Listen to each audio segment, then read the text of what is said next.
তোমার জন্য বিরিয়ানি রান্না করেছি।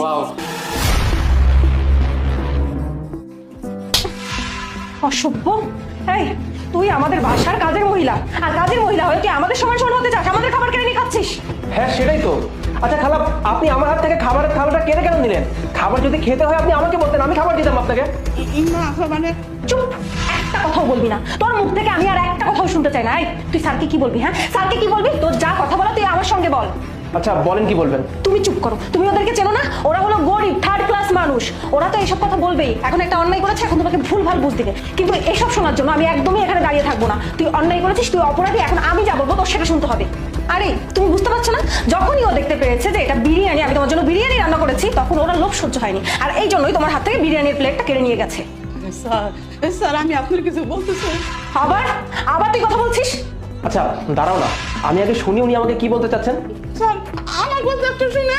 আবার আবার তুই কথা বলছিস? এই বের হ, বের হ। আরে দাঁড়াও, কি ব্যাপার, কি করছো তুমি? তুমি চুপ করে দাঁড়াও, আমি শুনবো উনি আমাকে কি বলতে চান। খালা আপনি বলুন, আপনি আমাকে কি বলতে চাচ্ছিলেন?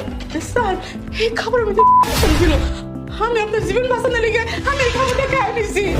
হ্যালো, আচ্ছা তোমাকে কতবার বললাম যে তোমার জামাইকে মেরে ফেলো, তোমার জামাইকে যদি না মারতে পারো তাহলে তুমি আর আমি তো এক হতে পারবো না। আরে বেবি তুমি কোনো চিন্তাই করো না, আমি আমার জামাইয়ের আজকেই একটা ব্যবস্থা করছি, সমস্যা নেই।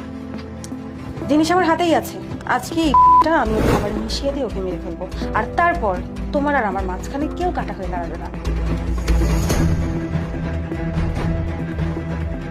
মনি, এগুলো আমি কি শুনছি বলো তো? আমার পিঠ পিছে তুমি তার মানে আমাকে ধোকা দিচ্ছিলে এভাবে, আর আমাকে মেরে ফেলার জন্য আমাকে আবার পর্যন্ত মিশিয়েছিলে না? একটু হাত কাঁপতো না তোমার? কম ভালোবেসেছিলাম তোমাকে আমি, যখন যা চাইতে আমার কাছে আমি তোমাকে সব দিতাম, এরপরও ওনার কাছ থেকে আমাকে এই কথা শুনতে হলো। আরে তুমি চিন্তা করো, উনি আমার জীবন বাঁচানোর জন্য নিজের জীবনটাকে রিস্কের মধ্যে ফেলে দিল, আর তুমি আমার ওয়াইফ হয়ে আমার সঙ্গে এই কাজটা করলে। দেখো এমন কিছুই না, ওই মহিলা মিথ্যা কথা বলছে। চুপ করো বেয়াদব! আরে আপনার কি হলো?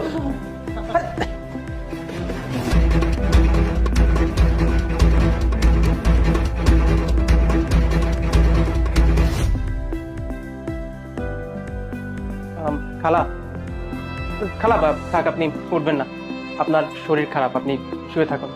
সাহেব, ম্যাডাম। আমি আপনার ম্যাডামকে বাসা থেকে বের করে দিয়েছি, আর ওকে আমি তালাক দিয়ে দিব।